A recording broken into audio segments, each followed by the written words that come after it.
All right. All glories to Mother Natasha, all glories to the religion of love, all glories to the assembled devotees, all glories to the Supreme Lord.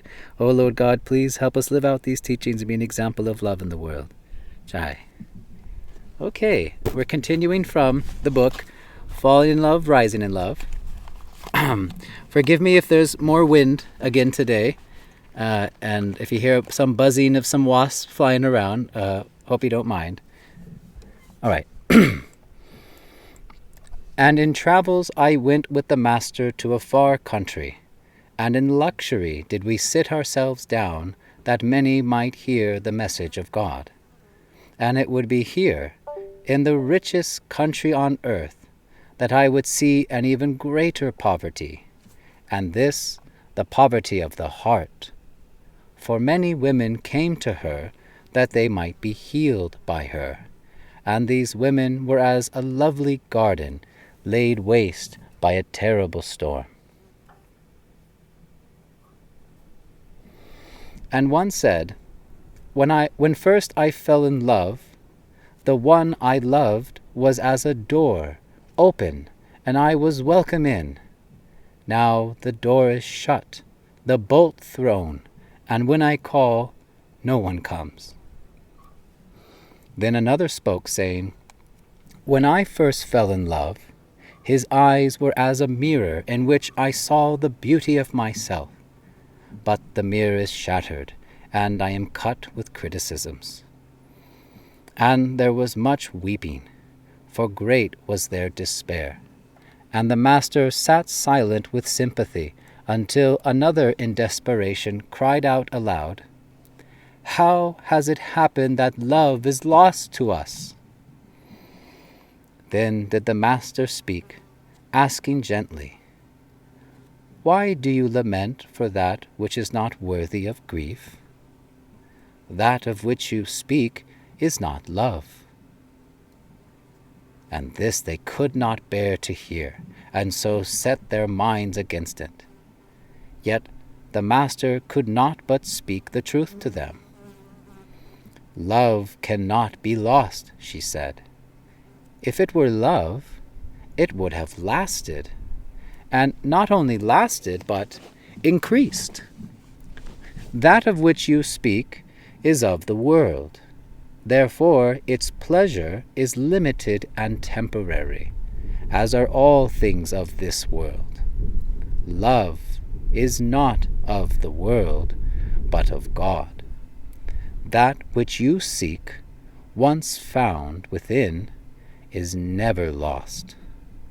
Love is eternal. Your longing for love is a longing for God. Then one asked of her, If it is not love, what is it? A lie, she said. And speaking with them, she was filled with compassion, for they suffered much. You who could walk with the angels, she said, have fallen down before a false god. When you heard him call, you thought it was life calling to you. It is not life, but death disguised as life. And some saw this truth, but for most it was a difficult teaching. And so she continued, asking, Why do you cling to the shadow and forsake the light? As a tree seen on water appears real, yet is false, so too what you speak of as love appears real, yet has proven false. And on hearing this, such fear arose in their hearts that they cried out as one, Are we then to believe that there is no love? And she soothed their troubled hearts, saying, Yes, there is love. Just as there must be a real tree for its reflection to appear, so too is there real love, a real love. It is that for which you long. To long for love is to long for God. Okay.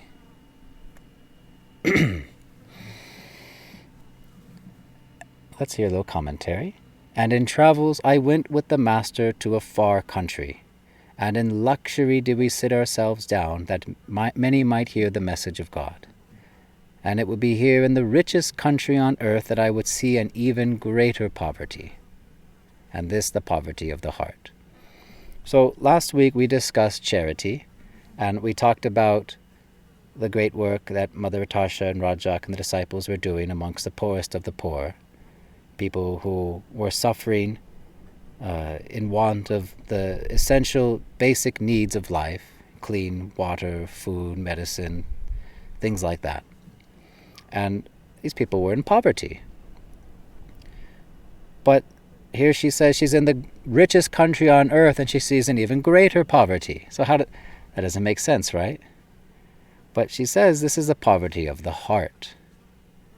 And if you think about it, the poverty of someone who's poor or sick or in need of immediate help, that type of poverty can be relieved in one day, one instant even. You can provide all the essentials that was needed, right? But how about someone suffering from a broken heart? How about someone who's grieving or who's enraged or someone feeling, great pain within themselves? That doesn't clear up in a day usually, not for most.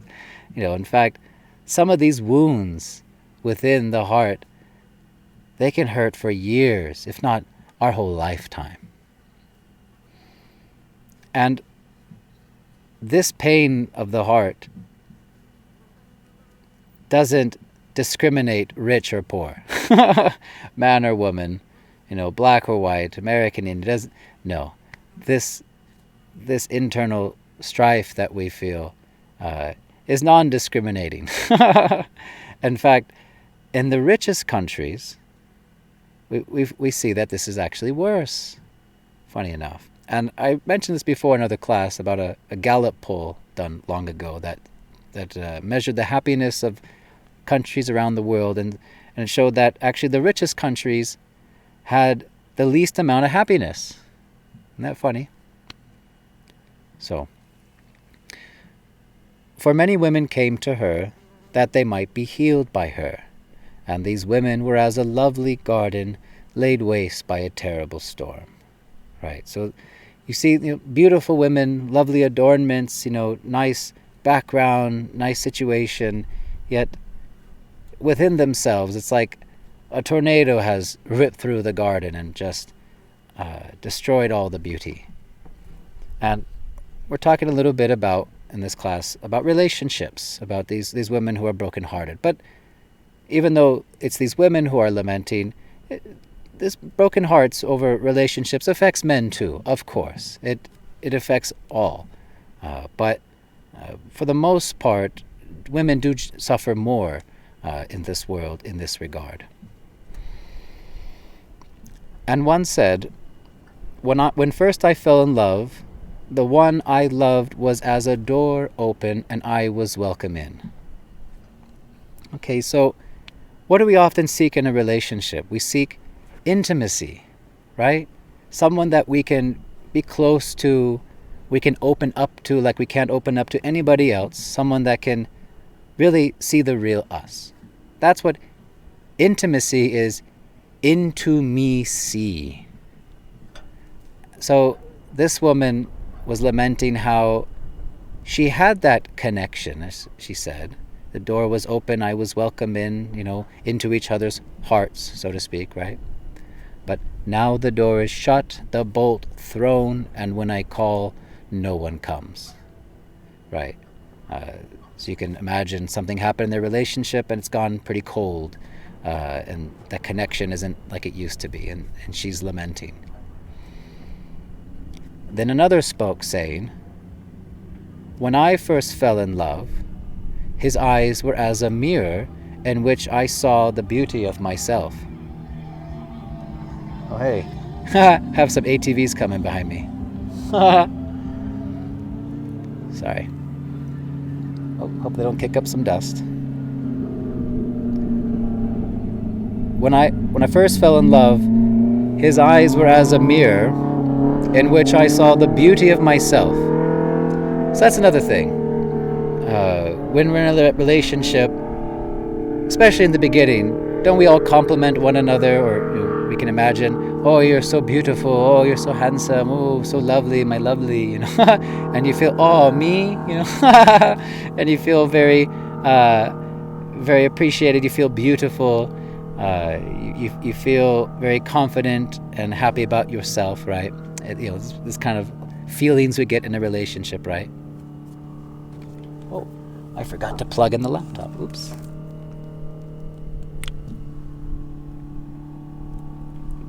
Oh, there it goes. Okay, good. Sorry. Lots of things going on.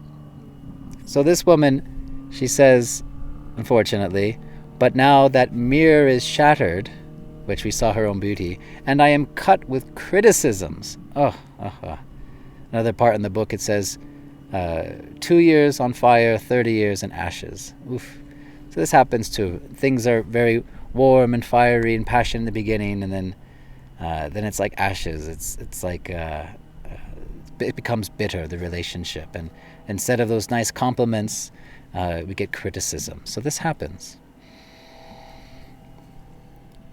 And there was much weeping. And this is just a couple of examples of the heartache we can experience in relationships. But we all are well aware of what can happen, the heartache we can feel in a committed relationship or short relationship or a marriage, etc. If you've been in one before or seen a movie or two. There was much weeping, for great was their despair. And the master sat silent with sympathy, until another in desperation cried out aloud, how has it happened that love is lost to us? So the women, they think that before they had love, they were in love, they were love, and now that love is gone. They've lost that love. How has it happened love is lost to us? Then did the master speak, asking gently, why do you lament for that which is not worthy of grief? That of which you speak is not love. Now, remember, I've said many times before in class, we've clarified that love isn't an emotion, it's not a feeling, although that's what we equate it as, right? We equate that word love with niceties. Oh, something really nice, really sweet, really affectionate, caring. That's what we equate love to be. But no, that's not what the spiritual master is teaching. It's not a feeling. It's not a desire. It's not a romance. It's not anything of this world, because all those things come and go. They come and go. Love is the eternal, ecstatic, spiritual. Love is of God. So to speak of love is to speak of God, and vice versa. But this they could not bear to hear, and so they set their minds against it. Yeah, it's hard to hear if you tell someone, well, it wasn't actually love. You'd be like, what do you mean? Of course we loved. Of course we loved each other deeply. We were so great together, and then something happened, And they can't bear to hear this, that it wasn't love all along. And they set their minds against it. This is one of the functions of the mind, is to discriminate something good or bad, to accept or reject. Kind of like a green button and a red button. Accept or reject. So they've set their minds against it. Hit that red buzzer. Nope, not hearing it. Yet the master could not but speak the truth to them. And that's the role of the spiritual master. Mother Tasha said once, I'm not a therapist, I'm not a counselor, I'm a spiritual master.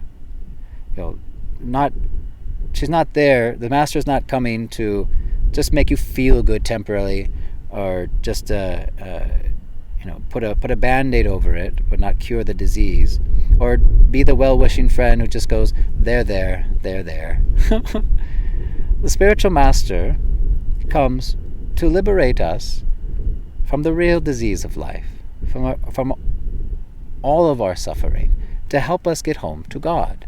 This is the service of the servant of God. So she couldn't but speak the truth. She says, love cannot be lost, she said. It can't. If it were love, it would have lasted. Not only lasted, but increased. That's the nature of love. It doesn't go away. That's real love, remember. She says, that of which you speak is of the world, therefore its pleasures is limited and temporary, as are all the things of this world. Love is not of the world, but of God. That which you seek, once found within, is never lost. Right. See, since love is of the ecstatic, spiritual, the eternal, not only does it remain constant, not only does it not just go away, it's ever increasing. That is the nature of the eternal, ecstatic, spiritual. That love, that bliss, that ananda, it keeps increasing. It doesn't go away. So, if you say, oh, we lost that love that we had together, me and my partner, whatever, well, it wasn't really love, because love doesn't go away. It wasn't love all along. What was it? Well, speak the truth, it was lust. And all material consciousness related to our bodies, related to our material bodies, of course. Because who are we seeing? We're seeing the body of the other person. We're attracted to their body. We're hearing them speak from their lips and looking into their eyes. It's a bodily connection, not a soul-to-soul connection. Because if it was a soul-to-soul connection, then that would bring about some real love, real understanding, real care. When you really love someone, you want them to be free from suffering, and understanding who you really are and who everyone else really is, and understanding that a true cure for suffering, I should say, is God. Then you want everyone to come again to love of God. That's real love. So your longing for love, she says, is a longing for God. Now that doesn't mean that there isn't these connections we have. We love one another, of course. But devotees of God look upon one another not just on a bodily level, because we know that the body is temporary. We know it. And affection or attachment we have to someone's body is illusory, is a form of suffering. It's a cause of suffering, I should say. Because when the body goes, oh, how much we lament for the lost loved one. Oh, how we suffer so greatly when we lose someone so dear to us, when they left their body. It hurts. Oh my gosh, does it hurt so badly. If you've ever lost someone you loved, you know what I'm talking about. It's a terrible feeling. Death is so evil, honestly. It's not natural. But what are we lamenting? Because the person's not really gone. Like, they're not dead. The soul never dies. The soul is eternal. What's lost is them in that body that we used to relate with. Depending on what happened, as they desire and as they deserve, they may take another form, be born again in another body. And we won't recognize them in the other body, even though it might be the exact same person, the exact same soul. But since we don't recognize them anymore, we don't have that connection, because it was all on the bodily plane. But real love between soul to soul, that is beyond the body. That is that connection we feel of love of God in betwixt all of us, because we're all children, all servants of the same one God. And that feeling, that real love, that's the true way we can connect with others on a soul-to-soul level. And that includes all life, whether it be dogs, cats, birds, trees, plants, and people of all castes and creeds and colors and genders. Because spirit soul is within all of them. So you can experience that love between any living form, because within anything that lives is the spirit soul. And my wife and I have, recently lost a dog that we adopted as part of our family, and that connection was no less strong than it was with any other relation we have with friends or relatives, let me tell you. And when it was time for that sweet little pooch to leave his body, boy, was the heartache intense. Oh my gosh, the suffering we felt. Even though we knew, even though we had this knowledge, even though we understood that the animal is not just animal, spirit, soul within that body is temporary, the soul is eternal. Even though we knew all this stuff, still, how much we lamented. Oh, it's the illusory energy of this world is so overwhelming. Oh, it's so powerful. Really gets you. It takes time. We come to our senses eventually. Still we remember. We remember our loved ones that lost. But what we're missing, what we're attached to, is their body. And back to the topic of relationships. Well, you see a lot of people, when the body changes, let's say someone's no longer looking attractive, or someone puts on weight or whatnot, they lose interest in the other person. This happens. And they want to get some other partner now, or get a little squeeze on the side. This happens. Because, again, on the body level, it was lust. That doesn't mean you can't have the lust attachment and the real love soul to soul. Both can exist, sure. But we're going to focus on the causes of suffering here, since this is what we need work on, the things that are causing us such great pain within, the poverty of the heart.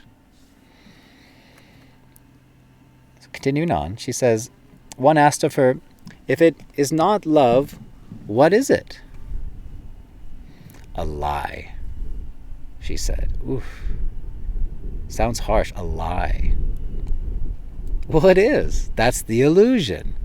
That's the illusory energy, the Maya of this world. The lie that you are this body. The lie that those related to your body are your family and others are not your family. That's the lie.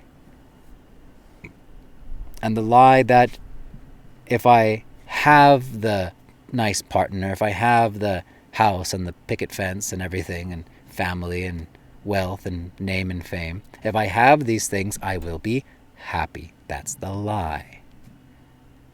That's the publicity campaign of the illusory energy.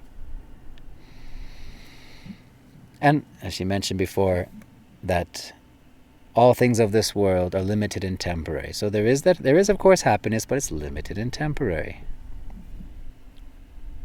And speaking with them, she was filled with compassion, for they suffered much. She said, another part of the book, Spiritual Evolution, she said that pain goes among illusion. No, sorry. My wife was translating the other day. Prayer goes well among suffering or pain, and illusion among ease,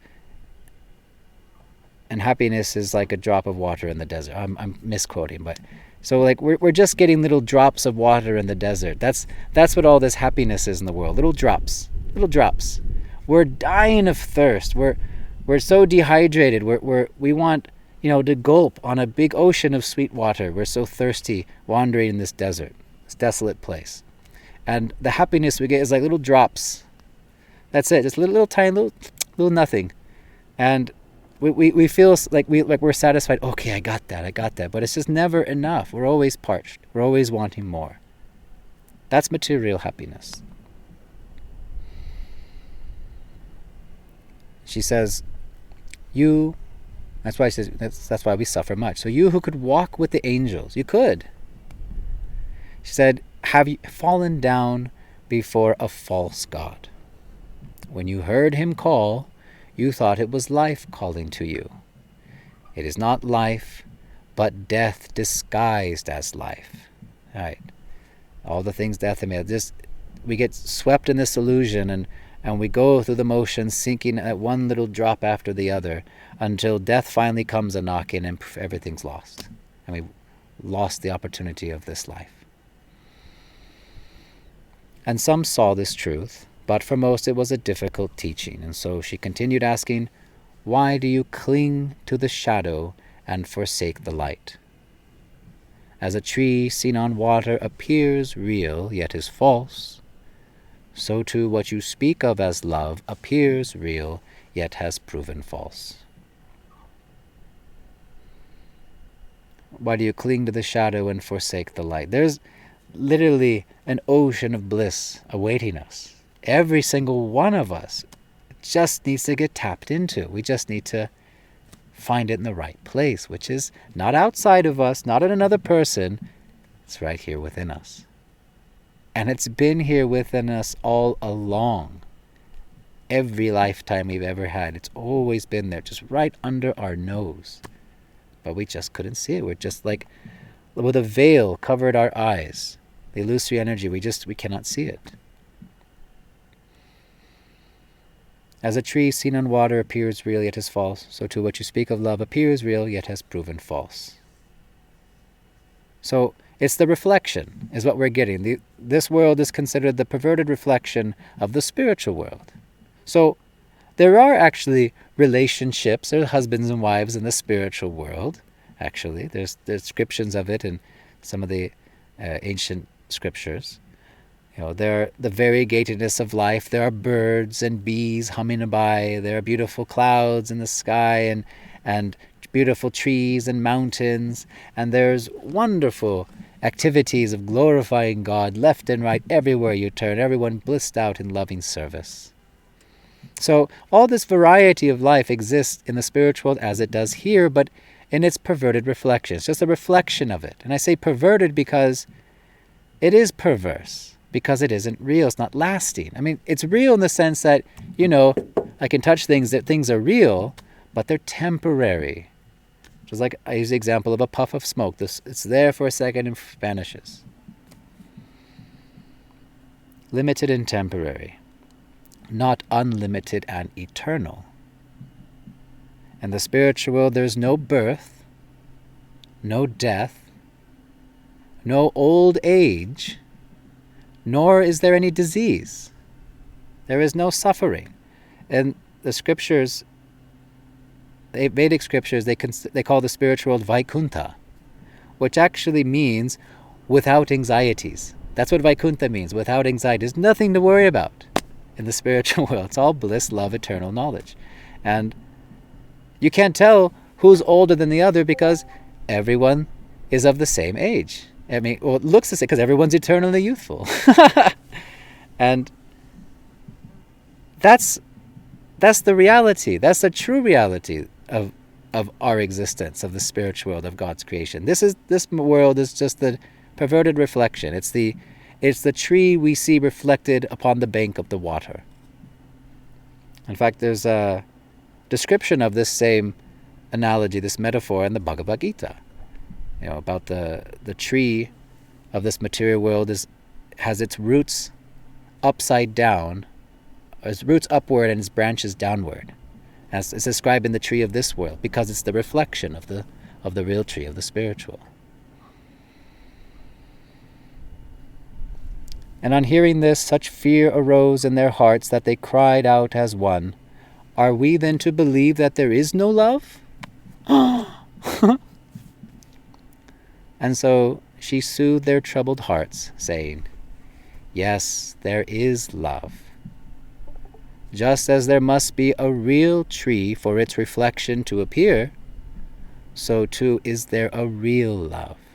It is that for which you long. To long for love is to long for God." That's what we're after. That's the thing we're missing. The void in the heart. We think that if I find the right partner, my puzzle piece, my twin flame, my soulmate, then I'll be happy. Everything will be complete. I'm missing that one person.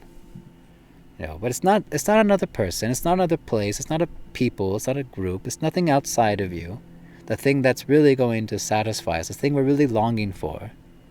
What we're missing is the relationship of love that we have forgotten with God. And every single one of us has a unique, beautiful relationship of love. There is no greater relationship you could ever experience than the love we all have with God. There's no greater love.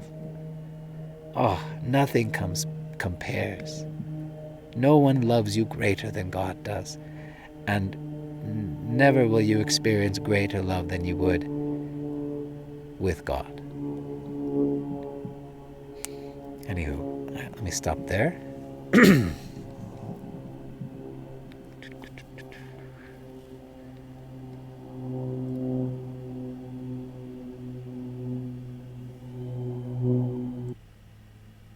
All right. So does anyone have any questions related to today's class from Falling in Love, Rising in Love?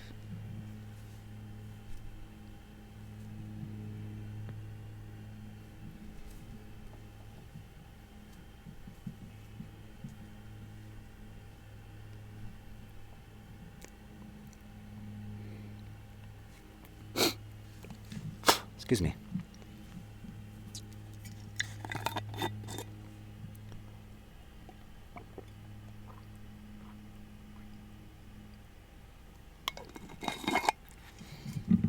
If you noticed, when we're reading from Spiritual Revolution, Path Made Straight, and One God, One Religion, where I was reading the commentaries that Mother Atasha wrote for the book, very much shorter. Whereas you hear me, I go like 1-2 pages, and I'll talk. Well, it's just so much. There's just so much you could really discuss. She was much more concise than I am. No questions, or perhaps a comment anyone would like to share? And Aaron, if you can't talk, you can type it.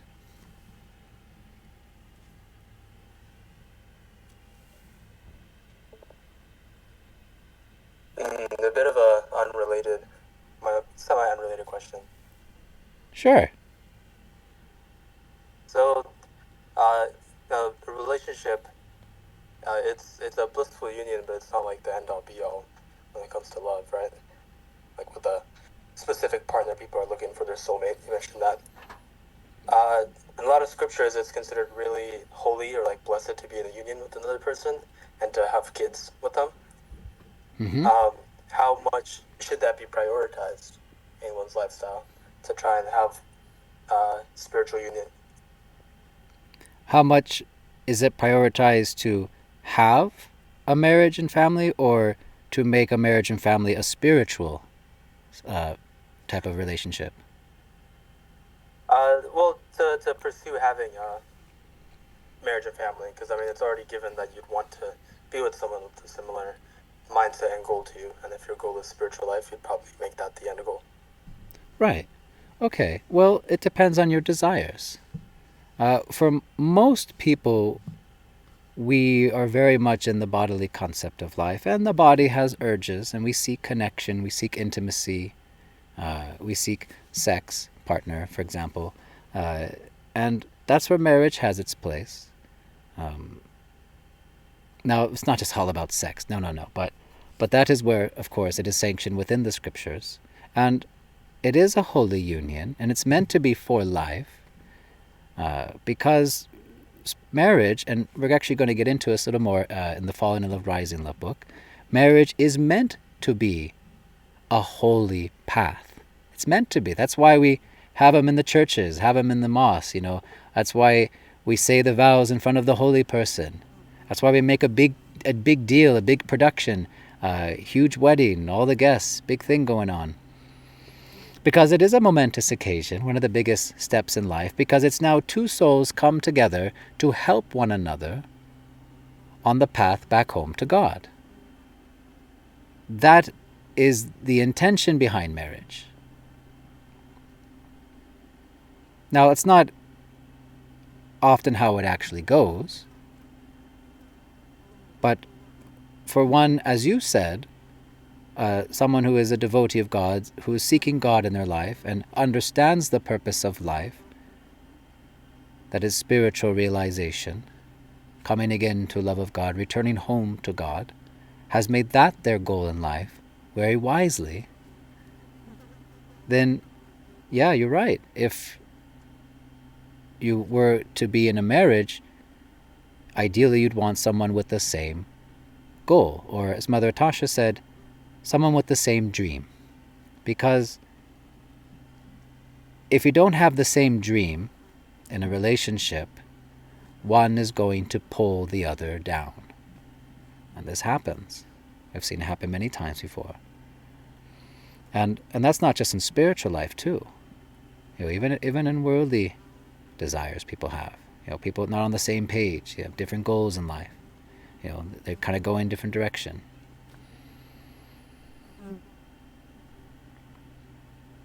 Now, you don't need family. You don't need a wife or a husband. You don't need kids to achieve perfection in life, to become spiritually realized. They're not necessary. In fact, you don't need anything outside of you, except maybe a good guide, such as a spiritual master, devotee of God, knowledge of God's message, and to engage in spiritual practices to come again to the natural state of love, that bliss, eternality, that is the nature of all of us. But that doesn't mean that marriage, family, cannot be helpful. It can be actually helpful for many. And there's many examples of householder devotees in the scriptures that lived the most wonderful holy lives, that were a blessing to all around them, and how they helped one another execute their devotional service in this life, and helped one another come again to God. And again, we're going to talk about more about that in the next two classes, this coming weeks. So, if it is helpful, then yes, get married. If it's not helpful, then it might not be wise to get married. Of course, we try not to engage in illicit sex life, at least for initiated devotees, because that's a cause of suffering. Because if you're going to, be extremely intimate, especially physically, with another person, and you're not in a committed relationship, well, eventually that relationship may end, and you'll break each other's hearts. And there'll be great pain, great suffering. I know I've experienced that a lot.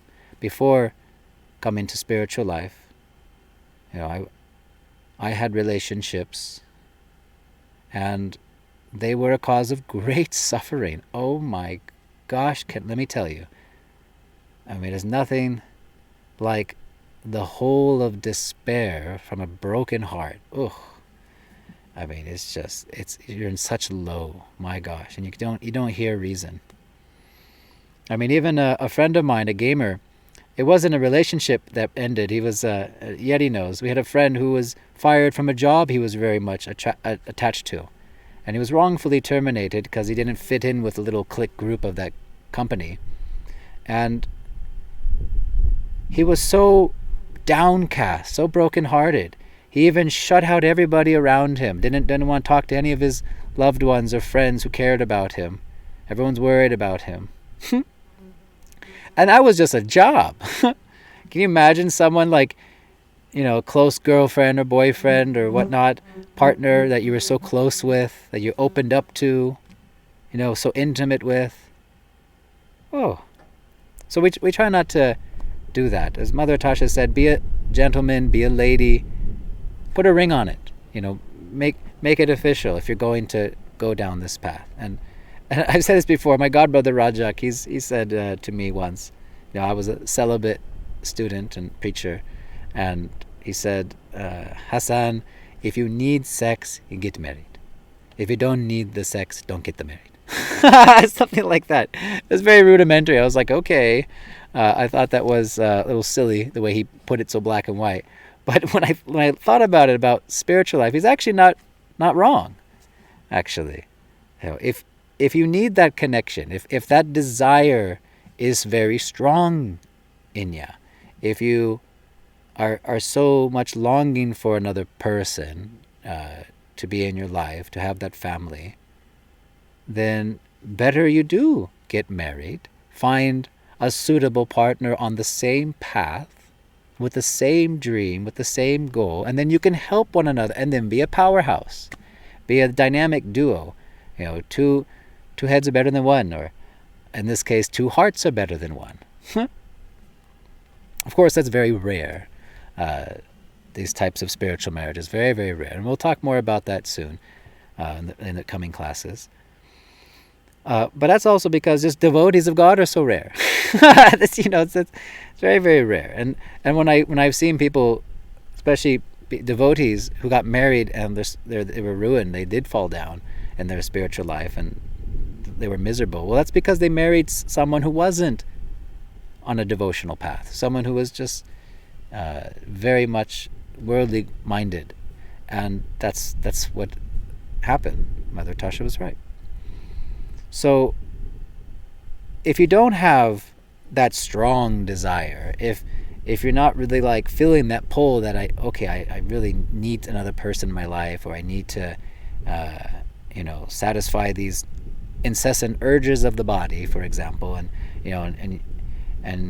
if you don't have the longing to have kids or family, then by all means it's to your benefit to stay a celibate student, or they say in the Vedas, a brahmachari. It's actually, very beneficial. In fact, you can just stay fixed in spiritual life, devotional service, spiritual practices, instead of getting caught up in all the worldly activities you'll have to be engaged with, because then you'll have to maintain a house, you have to maintain your family. It's going to take a lot of money. You're going to have to work for that, and being engaged in a bunch of fruitive activities. But for one who is a devotee, and I love the Vedas because it's so scientific. They say the devotee householders are called grihastra, the householder devotees, in the marriage family life. But even in that, they were advised, just don't be attached. I know, you have to work, you have to raise the kids and support the family, put bread on the table, sure. Which means you got to be a working man, you got to make some income, definitely. But don't be attached to the work. Do it as a matter of duty. Do your work, earn the money that you need. Don't endeavor for more than what you need. Just get what you need, support your family, and then your excess income, donate it to devotees, donate it in charity, be of loving service with that. That's what we're taught in the scriptures. And not just in the Vedas, even in the Quran, it said you should give up to 50% of your income in charity. It's one of the 5 pillars of Islam, or up to your capacity. And that's specifically referring to those who are married, have families, have jobs, careers. It's the same. So spiritual life can be a boon in marriage, or it can be hurt in marriage. It all depends on the partner, depends on your goal, but you don't need marriage and family life. It can be helpful, all right? Like I said, it could be a thorn. I'm a married man. You all know my wife is also here in the class, and we are doing our best to help one another, and it's been quite beautiful because we're both on the same path. But if I was married to someone who wasn't on the same path, oh my gosh, it would be crazy. And before meeting my wife, I didn't have any desire to get married, honestly. There's a long story how we got together. It was a very beautiful story. But I was a celibate preacher all throughout my 20s. I took my vows when I was 21. And I didn't really long for it. I mean, yeah, sure, I had old habits from the past. I had, urges and tendencies, from the past. And I still have this body, in my youth, which, hormones be raging sometimes. It's just something you got to deal with, seriously. Everyone got to deal with them. But my desire for God and for the spiritual was so much stronger than that it wasn't hard for me to keep my vows, not to, mess around with any other people, any girls or women or whatnot, because my desire for God was so much stronger. But if my desire for those other things was so strong, my master said it's okay to get married. We have nothing against marriage. Mother Tasha said, I would even, I would facilitate or officiate your marriages. She said to all her disciples. So she was not opposed to any of that. She wasn't opposed to devotees working jobs and supporting their families. Not at all. As long as it didn't interfere with your devotional life and your spiritual practices. In fact, getting married actually still falls under the umbrella of celibacy, funny enough. So celibacy doesn't mean you never have any sexual relationship with any other person. Actually, celibacy means one or none. That's actually what it means, one or none. Because technically speaking, in the scriptures, when two become united in marriage, they become two halves of one body now, because now we're united. We're now two become one, kind of a thing. It's romantic, right? But that's actually what it said. We're now two. Two become one. And it said that whatever destination the husband achieves in life, whatever destination beyond death, say if the husband makes it to the spiritual world, the wife automatically makes it to the spiritual world too. Isn't that cool? Isn't that neat? Like if one of the partners becomes spiritually realized but one of them doesn't, then they both make it. As long as they're faithful and chaste with one another. Isn't that cool? It's pretty neat. Because we're meant to make it there together. And we're supposed to help each other into the kingdom of God together. This is real love. So that's the real love, okay? So so like, for example, my wife and I, we have the affection, we have the sweetness, there's the romance, like, oh, my sweetie pie, right? But we also want to help one another come again to love of God. We really do love each other, and we try to help each other in our spiritual life. And that's the desire we have for each other. And that's the real love, because above everything else, that's number one. God is the first priority. Spiritual life is the all in all, and everything else fits into that, not the side thing.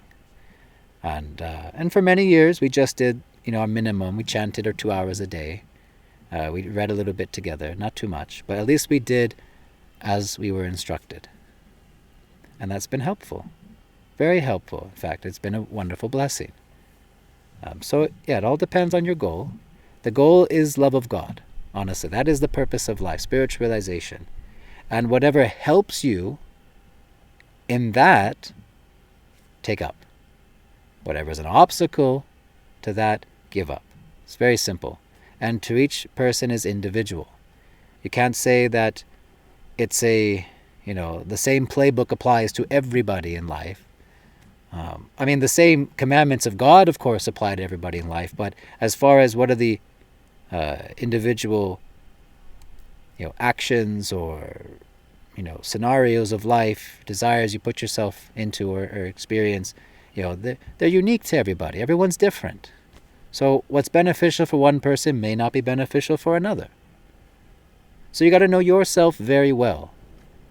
You have to understand what's in your heart very, very clearly, and your desires, very clear. And just be intelligent, with some knowledge, see what's best for your spiritual life. So anyway, I know I talked a lot. I hope that clarified some, brother. Forgive me if I blabbed on too much. Yeah, no problem. Thank you. You bet. Anyone else have a question or comment? It doesn't have to be related to the class. It could be any spiritual question too. It's fine.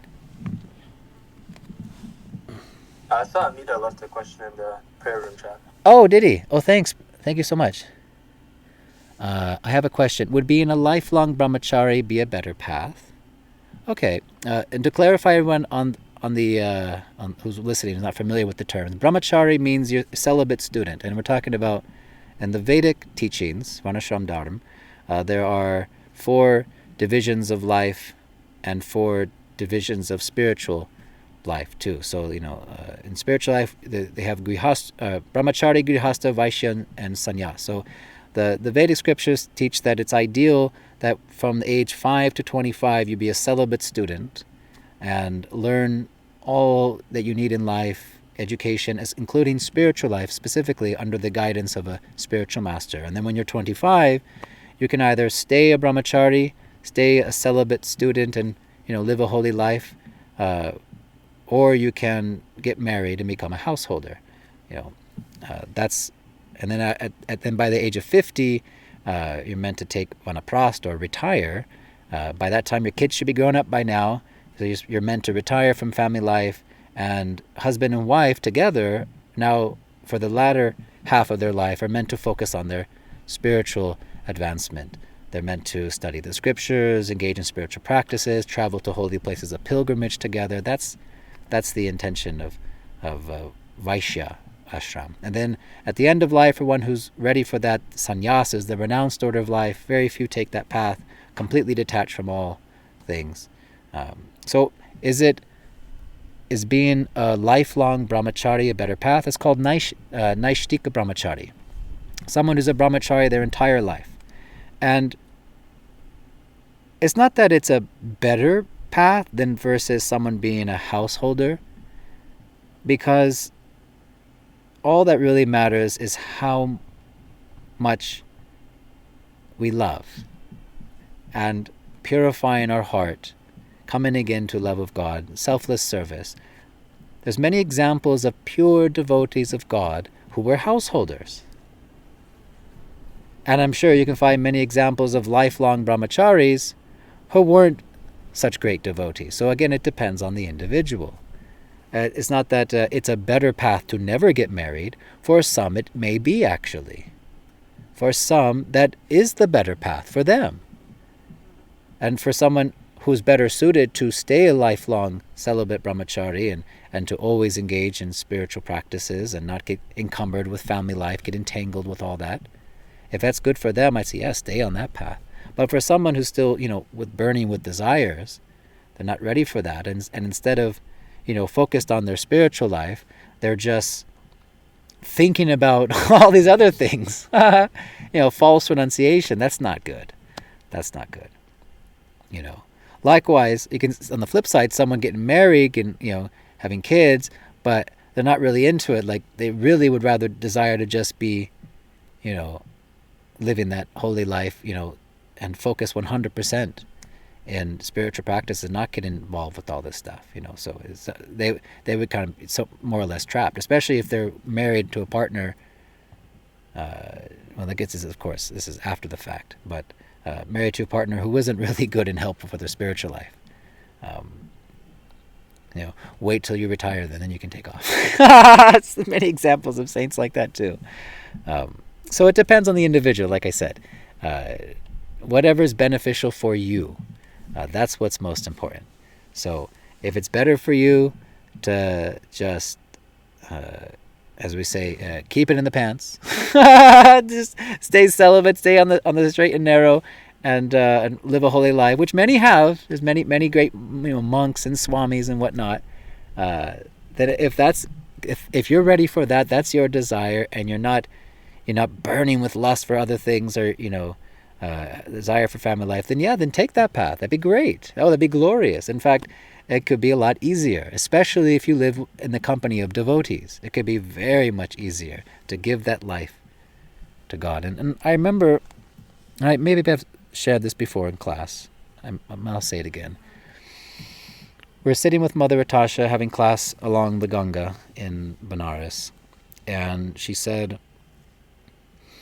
looked at us, said, "You've done this before so many times. You've had the family, you did the kids, you did all this stuff so many times. When is that lifetime going to come when you finally give everything to God? When is that lifetime going to come?" Because that's the only way we make life perfect, is when we give everything to God. 100% loving service, not for my pleasure, but for God's pleasure. Not serving my own will and desires, but serving God's will.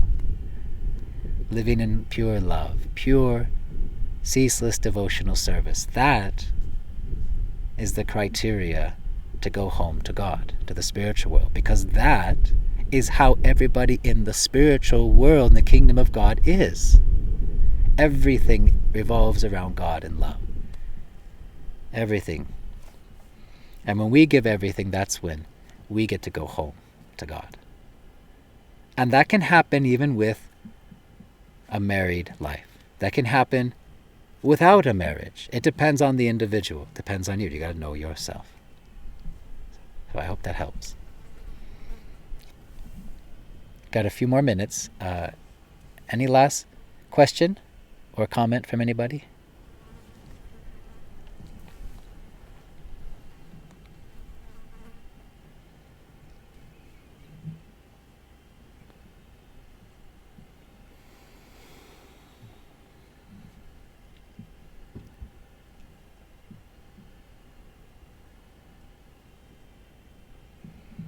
All right then.